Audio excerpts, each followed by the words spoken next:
Hello friends, welcome back to our channel. आपका अपना CA. आज का वीडियो बहुत ही इंपॉर्टेंट है क्योंकि आज इस वीडियो में मैं बजट 2022 का जो इनकम टैक्स से रिलेटेड जो भी बजट में अनाउंसमेंट किए गए हैं उसके रिगार्डिंग सभी पॉइंट्स को मैं इस वीडियो में डिस्कस करूंगी। तो आप वीडियो के अंत तक बने रहिए और चैनल को सब्सक्राइब नहीं किया तो चैनल को ज़रूर सब्सक्राइब कर लीजिए। तो इस बजट में इनकम टैक्स की जो स्लैब रेट है उससे रिलेटेड कोई अनाउंसमेंट नहीं किया गया कि कोई स्लैब रेट में चेंज हुआ है और हमारे टैक्स पेयर्स को भी ऐसा कोई राहत नहीं दी गई है इस बजट में। हम देखते हैं कि इस बजट में इनकम टैक्स रिलेटेड क्या क्या अनाउंसमेंट किया गया है। तो सबसे पहले तो ये टैक्स पेयर को रिलीफ दी है कि यदि आप अपने रिटर्न को गलत फाइल कर देते हैं तो आप रिलीवेंट असेसमेंट ईयर के एंड से अब 2 साल के भीतर अपनी रिटर्न को अपडेट कर सकते हैं, अपनी रिटर्न को रिवाइज कर सकते हैं। तो अब जो टाइम पीरियड है वो 1 ईयर से 2 ईयर एक्सटेंड कर दिया है।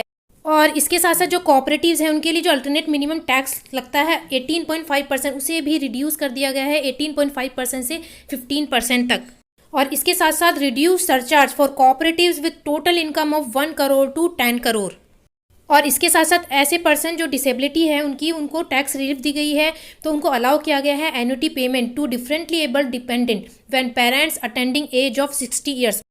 और इसके साथ साथ जो स्टेट गवर्नमेंट एम्प्लॉय है उसमें एम्प्लॉयज़ का कंट्रीब्यूशन 10% से 14% कर दिया गया है। डैट मीन्स जो स्टेट गवर्नमेंट एम्प्लॉय है वो अब सेंट्रल गवर्नमेंट एम्प्लॉय के इक्वल कंट्रीब्यूशन कर सकते हैं और उन्हें 80CCC में उनके इक्वल डिडक्शन मिल सकता है। यदि आप कोई स्टार्टअप एस्टेब्लिश करते हैं तो पहले ये 31 मार्च 2022 से पहले यदि आपने कोई स्टार्टअप एस्टेब्लिश किया तो आपको टैक्स इंसेंटिव मिलता था, लेकिन अब इसी को 1 ईयर एक्सटेंड कर दिया है। स्टार्टअप एस्टेब्लिश किया बिफोर 31 मार्च 2023 तो भी आपको प्रोवाइड किया जाएगा टैक्स ब्रेक्स। और इसके साथ साथ जो लोअर टैक्स रिजीम को क्लेम करने के लिए यदि ये मैन्युफैक्चरिंग का कमेंसमेंट करते हैं तो उसकी लास्ट डेट जो थी वो 31 मार्च 2023 थी। तो इसके लिए भी 1 ईयर को एक्सटेंड कर दिया है कि आप अब 31 मार्च 2024 तक लोअर टैक्स जो सेक्शन 115 BAB में लोअर टैक्स क्लेम कर सकते हैं। और सबसे इम्पॉर्टेंट जो अनाउंसमेंट किया गया है कि यदि आपको अपनी डिजिटल असेट को ट्रांसफ़र करते हैं तो उस पर अब 30% का टैक्स लगेगा और उसमें आपके कोई एक्सपेंसेस हैं वो भी डिडक्शन अलाउ नहीं होगा।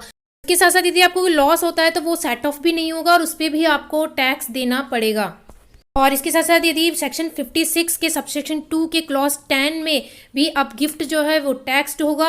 और इसके साथ साथ जो हमारी लॉन्ग टर्म कैपिटल गेंस पे जो सरचार्ज होता है उसे कैप्ड कर दिया है 15% तक। 15% से ज़्यादा अब उस पर सरचार्ज नहीं लगेगा। और हेल्थ एजुकेशन सेस जो है वो अलाउबल नहीं है as business expenditure under section 37 में, यहाँ पे ये भी बताया है।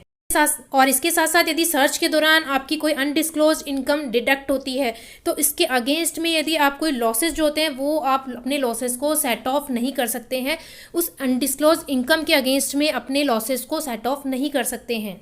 और इसके साथ साथ कुछ सर्टेन AOP है उनके जो सरचार्ज है वो भी 15% तक उसे कैप्ड कर दिया गया है। और GST में जो चेंजेस आए हैं इस बजट में, जो GST के रिगार्डिंग अनाउंसमेंट किया गया है वो भी, उसकी वीडियो भी हमारे चैनल पे अपलोड होने वाली है। और इसके साथ साथ जो इनकम टैक्स में चेंज हुए हैं उनका डिटेल वीडियो भी अब हमारे चैनल पे अपलोड हो जाएगा। तो आप हमारे चैनल को सब्सक्राइब कर लीजिए जिससे आप सबसे पहले लेटेस्ट अपडेट देखें। तो मिलते हैं इसी तरह की अगली नेक्स्ट वीडियो के साथ। Thank you.